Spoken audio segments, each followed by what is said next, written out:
Kita ketahui bersama bahwa belakangan ini masalah demi masalah mendera KPK. Setelah mantan Ketua KPK juga tersangkut kasus pemerasan, kemudian yang baru-baru ini juga sekarang sedang bergulir, sedang dilakukan pemeriksaan etik ataupun juga sidang etik di KPK. Ini kemudian ada kasus yang melibatkan para pegawai KPK mengenai adanya pungli, pungutan liar. Nah, di tengah kasus-kasus yang mendera KPK selama ini, KPK ini kemudian menggelar adanya paku integritas atau penguatan anti korupsi untuk penyelenggara berintegritas yang juga menampilkan para capres, cawapres, tentunya 3 pasang, 1, 2, dan 3 untuk bisa memaparkan apa idenya, apa visinya, kemudian juga apa programnya, kemudian juga bagaimana komitmennya untuk bisa mencegah dan juga meniadakan korupsi di tanah air. Cukup layakkah hal itu dilakukan oleh KPK? Dan nanti kita juga akan telaah tentunya bagaimana sebenarnya ide-ide yang disampaikan oleh masing-masing para capres-cawapres. Untuk bisa meneliti lebih lanjut berbicara mengenai hal ini, sudah hadir tentunya para narasumber. Di samping saya yang juga merupakan Wakil Ketua TKN dari pasangan Capres-Cawapres nomor 02, Pak Prabowo dan juga Mas Gibran sudah hadir bersama saya, itu Bang Habibur Rahman. Assalamualaikum warahmatullahi wabarakatuh. Bang Habib, selamat malam. Alhamdulillah. Baik, dan juga ini akan bisa memberikan sorotan yang tajam mengenai bagaimana kiprah KPK saat ini. Beliau merupakan mantan penyidik KPK yaitu Mas Yudi Purnomo. Assalamualaikum warahmatullahi wabarakatuh. Malam Mas Yudi. Waalaikumsalam, malam Mbak. Baik, dan juga sudah bergabung secara daring dengan kita, ada Pak Saud Situmorang yang juga juru bicara dari pasangan nomor 01, juru bicara Timnas Amin. Selamat malam Pak Saud. Pak Saud, mohon maaf sepertinya suaranya masih di mute, kami belum bisa mendengar. Ya. Baik. Ya, selamat malam, dan Baik Pak Saud, kami minta waktunya sedikit saja di tengah-tengah kesibukan Pak Saud. Dan juga sudah bergabung dengan kita Wakil Direktur Hukum TPN 03 atau pasangan 03 yaitu Pak Ganjar dan juga Prof Mahfud MD yaitu Bang Heru Musaki. Selamat malam Bang Heru Musaki. Ya, selamat malam Mbak. Baik, nah ini kita minta pandangan dari Mas Yudi terlebih dahulu. Di tengah masalah yang membelit KPK seperti ini, publik bertanya-tanya, apakah pantas, apakah layak, apakah cukup etis KPK kemudian mengundang para capres-cawapres dan juga meminta komitmen mereka, mendengarkan ide-ide mereka, bahkan juga mengajak capres-cawapres menandatangani fakta integritas, Mas Yudi? Ya, pertama tentu kita sudah paham ya, dari sisi kredibilitas KPK jatuh ya, kepercayaan masyarakat justru lebih tinggi kepada kepolisian dan kejaksaan hasil survei CSS kemarin ya. Dan permasalahan itu terjadi karena internal KPK. Kita tahu bagaimana ketua KPK menjadi tersangka korupsi. Kita tahu bagaimana terjadi korupsi yang sistematis di rutan KPK. Terjadi pungli yang melibatkan 93 orang. Nah, kalau saya melihat bahwa permasalahan ini kan tentu harus kita hindarkan gitu ya. Kita fokus kepada bagaimana KPK tetap bekerja. Dan saat ini kita melihat bahwa pemberantasan korupsi kan mau tidak mau menjadi isu yang strategis. Ya, kemarin dalam debat pertama kita tidak melihat ya bagaimana terkait dengan pemberantasan korupsi karena temanya menjadi satu dengan yang lain ya, HAM dan sebagainya. Dan kemarin kita bisa melihat bagaimana, itu yang pertama. Kemudian yang kedua terkait bahwa disitulah saya melihat ya KPK mengakui kegagalan mereka. Ya, sehingga kemudian mereka menyampaikan permasalahan-permasalahan yang seharusnya merupakan tugas KPK. Kita lihat yang pertama, indeks persepsi korupsi ya, yang merosot tajam. Bagaimana koordinasi yang merupakan kewenangan KPK dalam undang-undang, ternyata tidak mampu mereka. Padahal itu permasalahan teknis gitu kan. Termasuk juga tentang indeks integritas yang menurun. Jadi menurut saya bahwa acara malam tadi sebenarnya KPK melempar tanggung jawab kepada para capres ini untuk ini kami punya masalah loh. KPK kami punya problem bahwa kami dibelenggu, kami dilemahkan, jadi permasalahan di internal kami, ya kan? Misalnya kayak tadi LHKPN, ya bahwa ternyata LHKPN ya itu banyak yang tidak mau melaporkan, ya kan, termasuk melaporkan yang tidak benar, karena tidak ada instrumen yang kuat, misalnya pidana. Ya, kemudian yang bahkan ternyata dicontohkan oleh ketua KPK-nya sendiri melanggar etik karena tidak memasukkan 7 asetnya. Bayangkan, KPK saja mencontoh seperti itu. Nah, sekarang KPK ingin menaikkan ke pidana, padahal ketua KPK-nya mencontoh yang tidak benar seperti itu, bahkan kena etik. Nah, jadi menurut saya pertama terkait dengan kredibilitas ya tentu itu dipertanyakan ya. Tetapi bagi saya yang penting dan masyarakat melihat bagaimana sebenarnya ide dan gagasan dari para capres ini ya terkait dengan masalah yang kalian lihat KPK berani untuk menyampaikan bahwa dalam tanda kutip kami telah gagal gitu kan, sehingga tolong ketika kalian siapapun yang terpilih ya menjadi presiden, tolong benahi dari berbagai macam perspektifnya yang dimiliki, karena dari 3 orang ini kan tentu capres ini berbagai macam background, Mbak. Makanya saya melihat ada yang Pak Anies berbeda, Pak Prabowo berbeda, Pak Ganjar berbeda. Kenapa? Karena dari pengalaman mereka terkait dengan jabatan yang telah mereka emban selama ini. Seperti itu, Mbak Putri. Baik, ini mungkin kita langsung saja berikan kesempatan kepada Pak Saud, karena Pak Saud sepertinya mungkin hanya bisa bergabung dalam perbincangan ini sampai segmen ini saja. Pak Saud, silakan. Kalau Mas Yudi mengatakan KPK akui kegagalannya, termasuk juga KPK lempar tanggung jawab, di mata Pak Saud seperti apa sebenarnya acara semalam itu? Pak Saud, mohon maaf kembali, sepertinya masih di mute. Ya, mereka hanya ingin cawe-cawe ya, biar buat mereka terkesan ikut bertanggung jawab siapapun terpilih. Tapi agak berbeda. Kalau masa lalu kita juga biasa manggil-manggil begitu. Habis dilantik, papanya di istana, kalau kepala daerah, nah kita panggil KPK, kita tunjukin tuh bajak ke belakang, lihat penjara dan seterusnya. Tapi dia udah terpilih dan udah dilantik.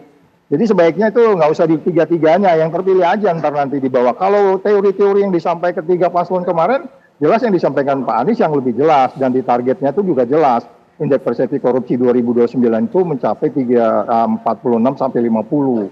Jadi, tapi itu juga kan sebenarnya bisa dibaca oleh pihak KPK. Mereka nggak baca aja 3 paslon itu menyampaikan pokok pikirannya apa. Jadi saya bilang itu hanya kelihatan supaya mereka cawe-cawe, kesannya mereka tanggung jawab untuk pemberantasan korupsi. Tapi mereka sendiri nggak punya passion pemberantasan korupsi, seperti kata Yudi tadi. Jadi part of the problem, menyelesaikan masalah agak sulit. Karena kuncinya mereka harus independen dulu.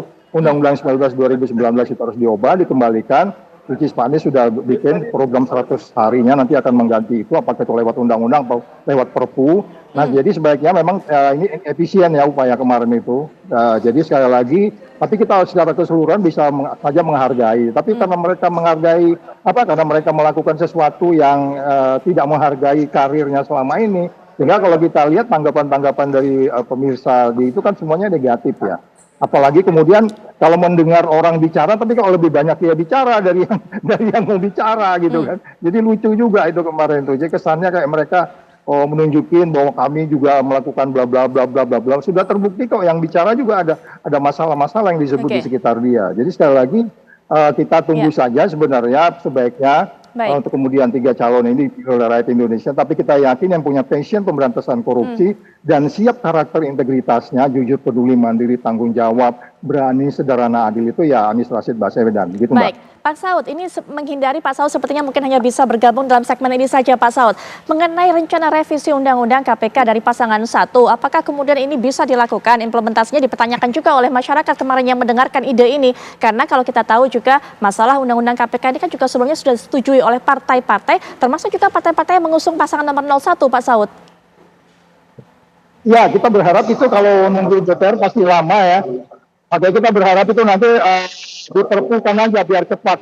Jadi Pak Anies langsung keluarkan perpu dengan sejumlah detail-detail yang harus kita ganti di dalam undang-undang yang sudah ada, sehingga kemudian kita bisa jadi lebih cepat melaksanakannya. 100 hari pertama itu independensi KPK harus selesai. Jangan lupa persoalan kita di debat 1, 2, 3, 4, 5 nanti itu isi utamanya adalah korupsi.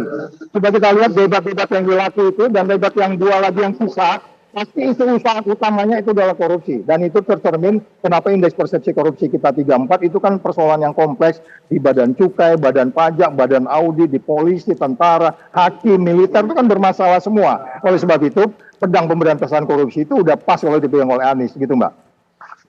Baik, terima kasih Pak Saud sudah bergabung dalam perbincangan ini walaupun memang waktunya sangat sempit karena tadi Pak Saud mengatakan 18.45 akan boarding, kebetulan ada di luar kota, tapi terima kasih sekali sudah bisa memberikan pandangannya. Nanti kita juga akan setelah jeda akan meminta pandangan dari pihak-pihak lainnya, perwakilan 02 dan juga 03, tapi setelah yang berikut ini kami segera kembali. Baik pemirsa, kita kembali lanjutkan perbincangan. Kalau tadi Mas Yudi sudah katakan bahwa acara paku integritas yang digelar oleh KPK semalam ini merupakan pengakuan KPK bahwa gagal melakukan tugasnya dan juga termasuk lempar tanggung jawab kepada para capres-cawapres. Pak Saud tadi mewakili pasangan 01 juga mengatakan bahwa itu hanya sudah cawe-cawe saja, nggak perlu semuanya 3 orang para pasangan calon untuk bisa mempresentasikan idenya di depan KPK. Nanti saja kemudian siapa yang terpilih. Bang Habib mungkin punya pandangan tersendiri. Ya, kami sebetulnya tidak dalam posisi untuk menilai. Kami kan pihak yang diundang. Tentu sebagai kontestan pemilu diundang oleh lembaga ya, kita bicara KPK sebagai lembaga seperti KPK sangat terhormat bagi kami untuk hadir dan berkesempatan juga menyampaikan gagasan-gagasan paslon kami terkait pemberantasan korupsi. Tadi menyinggung apa yang disampaikan, kalau saya lihat semalam, pertama pihak KPK kan dia speech dulu, ada 2 orang tuh, ada Pak Nawawi, Pomolango, kemudian Pak Gufron. Saya pikir teman-teman itu dalam posisi fair ya. Dia sampaikan IPK turun, ada berapa indeks ya, 3 kalau nggak salah turun dan lain sebagainya. Menyampaikan posisinya sekarang tidak baik-baik saja lembaga. Kalau saya melihat dari sisi positifnya, ya, ya ada baiknya juga, gitu kan ya. Lembaga apapun ya kan, dia membuka diri ya, penilaian masyarakat terhadap mereka disampaikan secara terbuka, gitu. Lalu yang saya tangkap gitu kan, beberapa poin yang disampaikan, kalau nggak Pak Pomolango atau Pak Gufron ya, menurut saya juga banyak yang paralel dengan pendapat masyarakat ya kan, soal penguatan lembaga-lembaga yang memiliki kewenangan pemberantasan korupsi. Kalau mereka kan ngomong penguatan KPK ya kan ya, independensi, lalu LHKPN kalau nggak salah ada disebut ya, penguatan. Saya pikir kan ya ini fair lah ya disampaikan kepada mereka harapan. Lalu para paslon semalam termasuk Pak Prabowo menyampaikan, menurut saya kalau yang disampaikan Pak Prabowo itu bukan hanya 4 sehat tapi 5 sempurna, ya kan. Kalau yang lain kan kurang lebih misalnya soal regulasi diperbaiki masuk ya kan, soal LHKPN, soal penguatan masuk. Kalau Pak Prabowo plus, nah sempurnanya Pak Prabowo adalah bagaimana sistem ini kan bicara soal kesejahteraan orang-orang yang mengontrol anggaran. Betul. Ya, disampaikan kayak ke Pak Prabowo, hakim di Inggris atau di mana begitu kan, itu kantornya lebih mewah daripada kantor Perdana Menteri, hakim agungnya.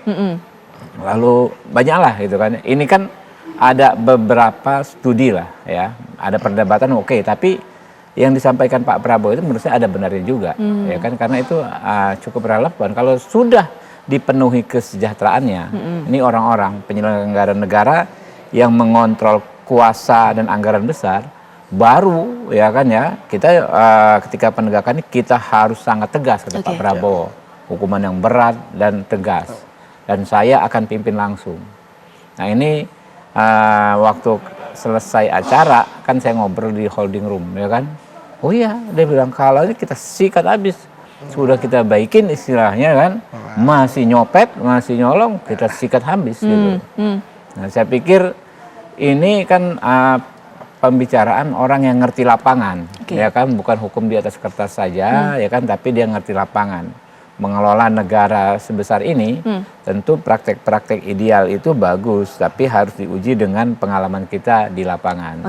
Pendekatan sistemik dan juga realistis kemarin disampaikan oleh Pak Prabowo, kemudian untuk bisa meningkatkan gaji para aparatur. Kemudian nanti kita juga akan dengarkan Bang Heru. Bang Heru, bagaimana kemudian melihat dan juga menilai acara yang diselenggarakan oleh KPK pada semalam ini? Terima kasih. Jadi kami sebetulnya mengapresiasi ya, tadi juga sudah disebutkan oleh Bang Habib bahwa memang kami diundang untuk memberikan pandangan-pandangan dan konsep mengenai penguatan dan penegakan hukum di dalam konteks anti korupsi. Jadi memang kami menyambut baik dan mengapresiasi langkah KPK yang sebetulnya come up dengan what's the problem. Jadi apa isu yang dialami oleh mereka dan apa keterbatasan KPK dalam melakukan atau memperkuat sistem anti korupsi yang ada sekarang ini, dan mereka betul-betul come up atau betul-betul tampil dengan apa adanya dan mempresentasikan bahwa ini loh hambatan-hambatannya, gitu kan. Jadi kan memang kalau kita mau bergerak maju ke depan, memang harus berangkat dari problem statementnya dulu, kemudian kita cari solusinya bersama-sama, kemudian ada komitmen dari para capres ini, termasuk Pak Ganjar dan Pak Mahfud, untuk memberikan bagaimana caranya, gitu kan.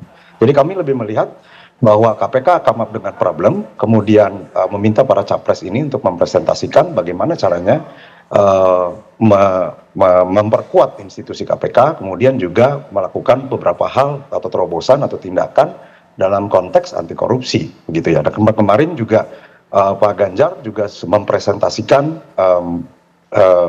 beberapa langkah-langkah yang akan dilakukan.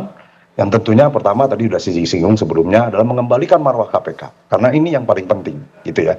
Karena penguatan kelembagaan, penguatan moral dan etik para karyawan di dalam tubuh KPK bebas dari intervensi dan sangat independen dan imparsial, itu yang paling penting.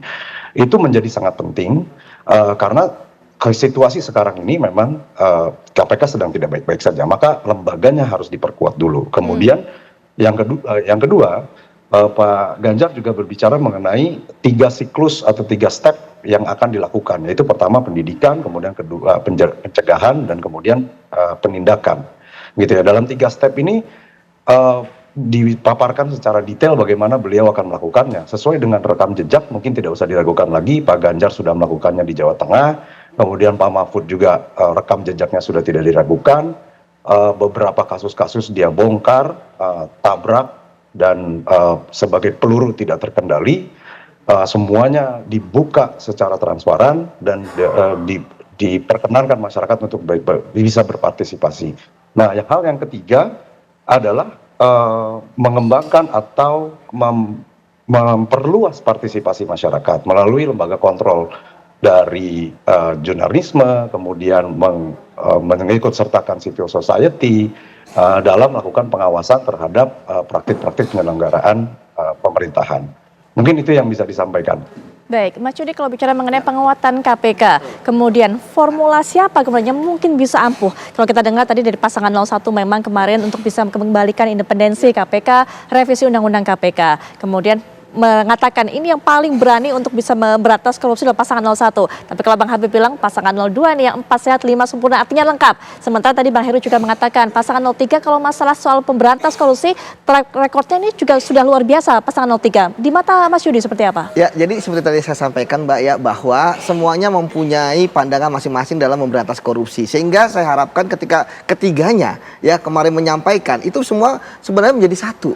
Sehingga siapapun yang menjadi presiden nanti, semua pandangan-pandangan yang kemarin itu bisa direalisasikan. Misalnya pandangan Pak Prabowo tentang kesejahteraan, pandangan Pak Anies terkait dengan penguatan KPK, pandangan Pak Ganjar terkait dengan bagaimana digitalisasi. Sebenarnya nggak ada yang ini, nggak ada yang lebih tinggi dari yang lain seperti itu. Tapi apa yang harus menjadi prioritas yang dilakukan nanti oleh mereka pada saat terpilih? Saya melihat bahwa punya satu kesatuan mereka, yaitu bagaimana memperkuat KPK. Nah, saya lihat ya, KPK ini menjadi lemah karena adanya revisi Undang-Undang KPK.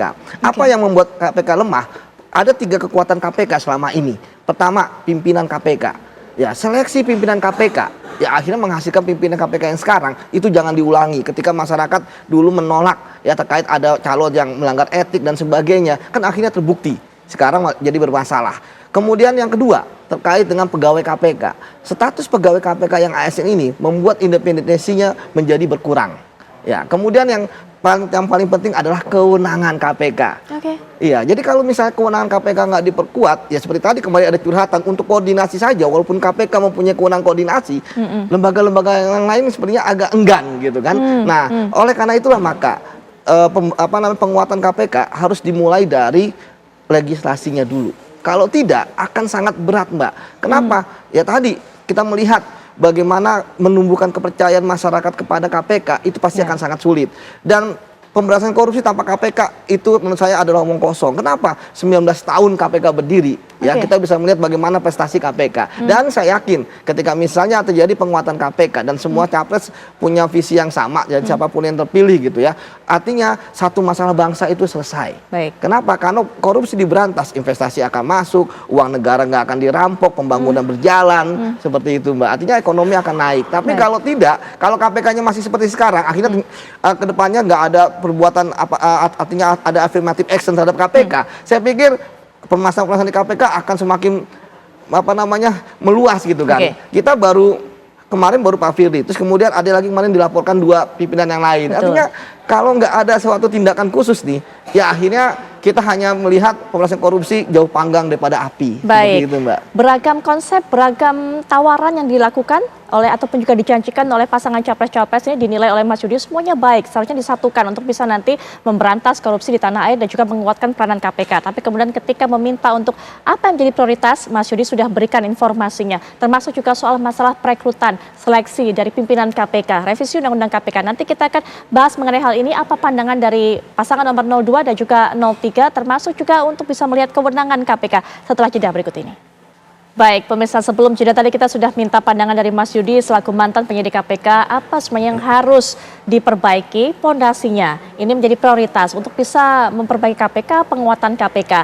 Salah satunya adalah masalah perekrutan, seleksi dari pimpinan-pimpinan KPK, kemudian juga para pegawai KPK, kemudian juga bagaimana kewenangan KPK ini, revisi Undang-Undang KPK menjadi perhatian. Bang Habib punya pandangan mengenai hal ini juga? Ya, itu semua kan ada di regulasi yang disampaikan Mas Yudi, ya. Saya sendiri kan anggota DPR saat ini ya, kita terbuka saja. Masalahnya ini lagi pada nggak konsen nih Mas Yudi nih. Ya. Kenapa, Bang? Sampai 14 Februari DPR itu kayak kuburan gitu ya. Orang di dapil semua. Saya aja yang dapilnya Jakarta Timur, tadi masuk di DPR kok kayaknya lama banget nggak kesini ya. Jadi ya begitu. Jadi sebetulnya ini setelah 14 Februari saya pikir kita bisa gas ya. Perbaikan ini nggak perlu menunggu DPR periode baru lagi tanggal 1 Oktober pelantikan. Kenapa? Kan partainya kurang lebih itu aja. Baik. Partainya ya. Jadi bisa berkelanjutan gitu loh.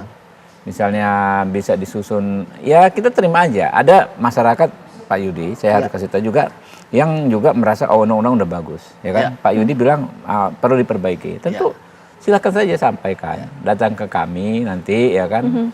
Nanti dibalik diproses, di Komisi 3 diproses, ya, di mana yang sudah benar. Misalnya dari sekian pasal mungkin saja ada yang sudah benar loh, ya kan? Betul. Tapi ada yang dianggap bermasalah, ya tentu kita terbuka terhadap koreksi dari masyarakat. Jadi memang kontestasi Pilpres ini dalam konteks semua orang beradu gagasan benar bagus. Tetapi dalam konteks teknis, ya kan, ya bagaimana kita menjalankan fungsi tugas kedewanan di DPR. Mohon maaf ini agak mengganggu juga karena kami ini juga caleg, ya kan, saya anggota DPR tapi caleg. Jadi 24 jam waktu saya sekarang di Jakarta Timur gitu kan, termasuk di sini kan Pulau Gadung nih, Jakarta Timur. Betul. Ya, jadi ya itu ya. Baik. Kita terima masukan dari teman-teman seperti apa nanti kita diskusikan. Kan sekarang gini, partai-partai politik itu kan tersebar di 3 paslon. Yang dulu sama-sama mengesahkan undang-undang itu. Betul. Ya kan? Nasdem, PKS, kemudian PKB. PKB, betul. Pendukungnya Pak Anies. Pak Anies, ya kan ya, kan? Lalu di PDIP dan P3 pendukung Pak Ganjar Mahfud. Ya. Kemudian kami ya sekian partai. Sebetulnya ya logikanya kan para calon ini kan pasti punya komunikasi dengan baik dengan para partai yang mendukungnya. Iya dong, ya. Apa yang disampaikan itu bagus-bagus. Sebetulnya kan sejak saat ini nggak perlu nunggu terpilih jadi presiden atau bukan. Sebetulnya sih kalau dalam konteks regulasi dimulai dari DPR sudah bisa. Bisa dilakukan, ya. Baik. Nanti kita akan perdalam lagi mengenai hal ini, termasuk mendengarkan pandangan Bang Heru Muzaki. Masih juga kita melanjutkan dalam segmen ini apa yang disampaikan oleh Mas Yudi tadi menjadi sebuah masukan. Bang Heru Muzaki mungkin juga bisa berikan pandangan mengenai hal ini. Ya, kalau saya tadi menyoroti masalah rekrutmen ya. Jadi memang sumber daya manusia di institusi seperti KPK ini ethical standardnya harus lebih tinggi dari yang lain gitu ya.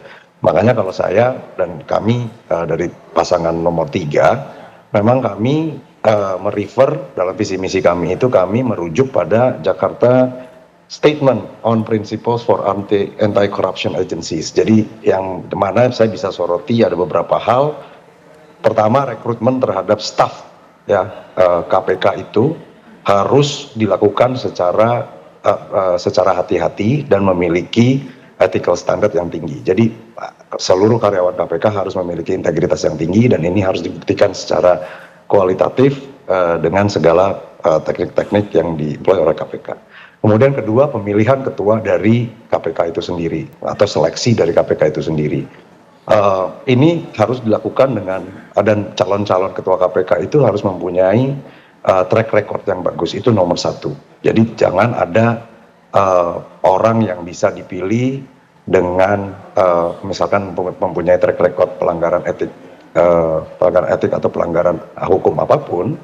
Kemudian yang kedua, calon ketua KPK ini harus memiliki impartiality atau tidak berpihak kepada siapapun. Kemudian yang ketiga, dia harus independen. Nah itu mungkin dari segi rekrutmen SDM itu yang kami soroti, dan setidaknya itu yang tercantum dalam visi misi kami untuk penguatan KPK ke depan dalam segi sumber daya manusia atau dalam segi seleksi calon ketua KPK. Mungkin demikian dari sisi saya. Baik.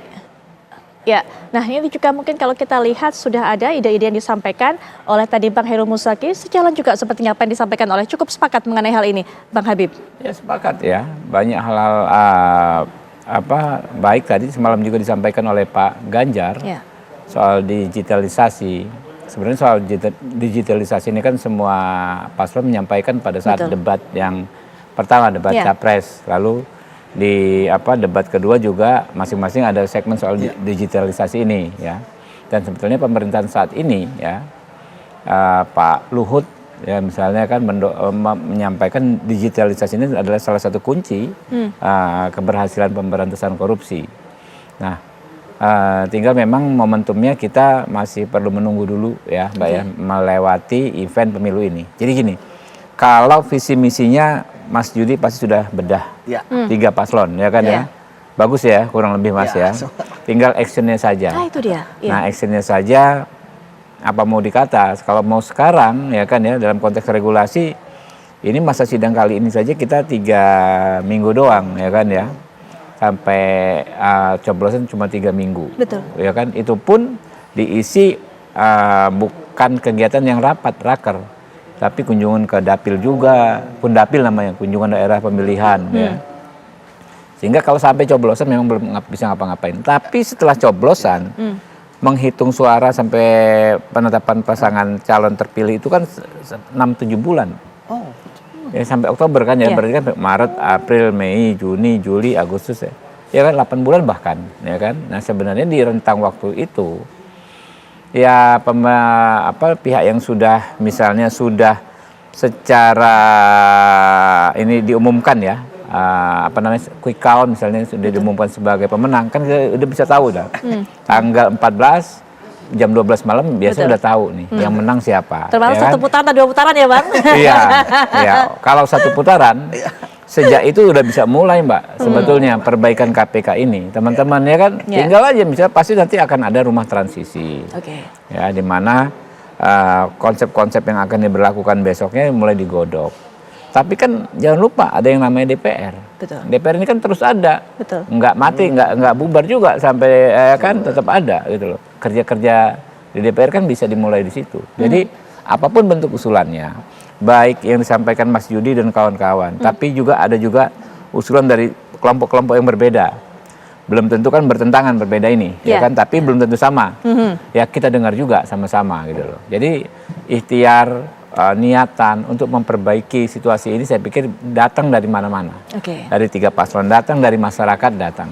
Baik, terakhir mungkin juga penutup Mas Yudi, kalau kita dengarkan sudah ada yang menyinggung masalah revisi Undang-Undang KPK, masalah peningkatan kualitas hukum mereka para aparatur dengan menaikkan gaji, kemudian juga sudah ada digitalisasi, e-planning, e-budgeting. Mungkin ada lagi masukan kepada para capres, cawapres nanti yang terpilih, termasuk juga meminta komitmen mereka untuk bisa mengimplementasikan itu semua, Mas Yudi terakhir. Ya, saya pikir semua sudah dibahas ya, itu yang pertama. Kemudian yang kedua, bahwa masyarakat menunggu ya realisasi dari janji, kan janji kan indah. Itu dia. Ya kan, indah sekali gitu kan. Bahkan saya sebagai orang yang paham tentang gerakan anti korupsi, wah saya udah berpikiran indeks persepsi Indonesia akan naik gitu kan. Kemudian korupsi akan turun gitu. Tapi sekali lagi benturan ketika nanti terpilih gitu kan, tentu kan banyak faktor-faktor, ada kepentingan dan lain sebagainya. Dan saya harapkan bahwa apa yang sudah disampaikan ya oleh para capres ini itu benar-benar realisasikan. Kenapa? Karena ini kan untuk bangsa dan negara kita, supaya Indonesia bisa maju seperti itu, Mbak. Apalagi kemarin ataupun juga semalam sudah ditandatangani fakta integritas yang memang mungkin bukan sanksi pidana, tapi ada sanksi sosial, sanksi moral juga. Nah itu yang kita harapkan juga bisa lebih mengikat sehingga para capres-cawapres bisa mengimplementasikan, membuat menjadi nyata rencana-rencana tersebut untuk bisa menurunkan korupsi di tanah air. Mas Yudi, terima kasih. Bang Habib juga terima kasih. Selamat bersibuk kembali di daerah pilihannya atau juga dapilnya. Kemudian juga Bang Heru Musaki juga terima kasih sudah berkenan untuk bergabung dalam perbincangan ini. Yang pasti kami akan terus kabarkan, Anda putuskan.